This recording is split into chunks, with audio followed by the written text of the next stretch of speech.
So yeah, we're warriors from all across the land. You know, I'm the gnomish thief. Honestly, if you'd ask my character's name, I wouldn't be able to tell you because it was just a really long time ago, and it was a one-shotter that kind of went nowhere. And the only reason why I remember Maximus from House Corbinitis was because of the outlandishness of the joke, and it ended up kind of becoming somewhat of a running gag to just have these random Romanistic gladiatory characters come out of fucking nowhere from this House of Corvinitis that nobody knew where the fuck it was from, or, they'd just be warriors who represented the house, and they'd be like, I represent the House of Corvinitis. And it's like, what? And they would go out and they'd, I guess, do jobs to represent the house. Corbinitis, and it's just like, what? Is this the weirdest thing? And it kind of became a running gag. Right now, in our main homebrew campaign, we actually have a character who is a warforge, and among the many places this warforge has been in his life, because the character came up with this really huge in-depth backstory, and I kind of dig that sort of thing because you don't have to flush out your backstory in such detail. I mean, yes, please do have a backstory, have a reason for being, but like he he went through like the different years of his Warforge's life, like it was Highlander or something, like Duncan MacLeod remembering, a flashback in like the Highlander series every episode from like his past. That's kind of like what the Warforge was in a way. And so the Warforge name, his name is Rune, and one of the major things in his past history, one of the major events in his past history, was that he was a test dummy for the warriors of the House of Corbinitis to train with. So, and he kind of became an honorary member that way from being the test dummy. So I thought that was kind of clever and it was kind of funny. So I was like, fuck yeah, man, you go. And he wouldn't have thought of that if I hadn't have told him about this particular time, and he thought it was kind of funny, and he's like, you know what, I'm gonna do that, and so sure enough, he shows up with this Warforge character that, among the many other things he's done, is also from the House of Corbinitis. But yeah, so, and then of course we have the dwarf and the samurai character. And of course, we're heroes from all across the land, and we take the call, and we go up there to stop the evil Oni, and his castle, once we get up there, and it's kind of like this feudal Japan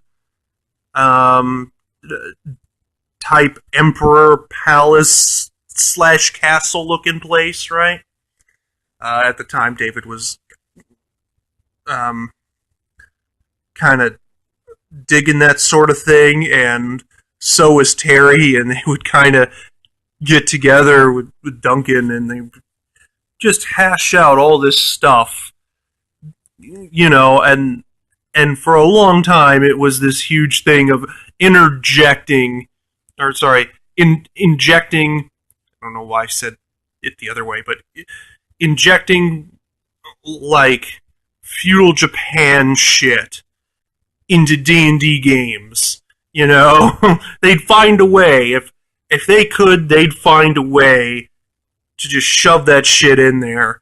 And that went on for a little while. eventually they just kind of simmered down on it, especially after another one-shot campaign, which I'll talk about in a lot more detail, where we were all kind of ninjas. In fact, that might be my next one I talk about. Um, that one went really poorly. We all decided to be ninjas, and it went horribly wrong. But yeah, so we get up there, and it's like this palace, this emperor's palace from like feudal Japan, and every door in this place is imbued with like some kind of like magic symbol, you know, and you can open them, but upon opening them, the room inside, from once you broke this mystical seal, would summon something from the nether, right, to combat you. And that was the gimmick of the place. That this Oni who had gone around and killed whoever previously lived there, and you know, put all these mystical summoning symbols everywhere, and it was all a big thing to just buy time so he could go through his ceremony in order to sacrifice this poor girl at the end of it to his god, whatever the hell it may have been. We ended up stopping him before he was able to summon his god out, because never really met the god, never really understood who he was sacrificing her to. And I suppose that might have been a good thing, because I don't think our starting one-shot characters could have handled a god, you know? Um, but yeah, no, we would open a door and a spirit naga would be summoned out and attack us, or we'd open a door. Oh, somebody's calling me. Hang on. Never mind. Telemarketers. But yeah, no, we'd open a door and there'd be like a spirit naga behind it, or we'd open a door and there'd be like a hag there waiting for us to just jack us up with magic. Or I remember there was one door we opened that summoned a giant praying mantis that we had to fight, and it was just this funhouse of monsters, right? Um, and when every room in this feudal Japan-esque emperor's castle is incapable of passing through or discovering something in without triggering a mystic symbol, like, period, because I couldn't deactivate none of that shit, you know. A magic character, you know. There's no way to take them off the door.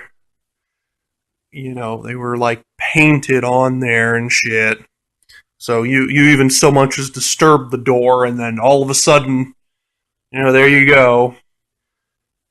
And so when every room is just coated with summoning magic, you know, it kind of makes my job null void. I really didn't have a whole lot to do in the way of thieving other than sneaking behind the monster to stab it in the back and picking locks, you know, to like chests and stuff that you'd find in there. I mean, we found some magical items and some swag that we never ended up using because it was a one-shotter, but oh well, right? Anyways, yeah, when every monster is just summoned from the nether, you know, from another plane the second you walk through a door or even disturb it. Um, knows instantly where you are, your entire party. Yeah, kind of makes my job a little null void. I mean, I did get to do a couple of thieving stuff, and I did get to, use my character the way you should use a rogue in combat. If you are, you know, put into that situation, which we were a lot. But, yeah, I was kind of hoping I'd be a little bit more useful, but when you're flying through a fun house of monsters, what can you expect, right? Anyways, inevitably, of course, we get to the Oni, and I find something out about Onis real quick, and that is they are capable of all kinds of mystic trickery, which shouldn't have been a real big surprise because he's the one putting the symbols on the doors and everything like that. But this dude, he could teleport, and he created a fog around us, and he'd have, like, mirage images and stuff of himself in the fog, and he'd be shooting lightning and shit at us, and fireballs, and all kinds of crazy shit. Like, yeah, he just kind of went to town on us, and it was a pretty long and involved fight, and unfortunately, Maximus from House Corbinitis did meet his end heroically in the line of battle against the Oni that day. And it was our local samurai character, believe it or not, who was the one who ended up getting the final blow on the Oni and ending his evil reign, saving the girl, but we did, in fact, lose Maximus from House Colbinitis. Sorry, that just kind of gets me every time. But yeah, it really didn't go anywhere. The campaign after that, I'm not even going to go into too much detail on that. It was an idea that Terry had that we were all goblins, and it involved us, robbing a, group of, like, bandit characters, and it was kind of fun, but at the same time, if you ever want to play a campaign where you feel like the underdog 24/7, then there you go. Play a campaign where all your characters are goblins. We ended up coming up with, like, strategies and stuff, and our characters, as our characters, we'd have, like, paper and stuff like that where we'd be drawing these, like, little maps and stuff on how to properly, enter this campsite and stuff, and certain tactical things we could do if we got caught by this guy, and we would scope out the place first. And a lot of planning you find is involved when you're playing goblin characters, A lot of planning and a lot of detail, because if not, you're just going to die horribly right off the bat, right? And, at the end of the day, we did, in fact, all come out successful. There were 4 of us that Terry was GMing for, or sorry, DMing. What the fuck?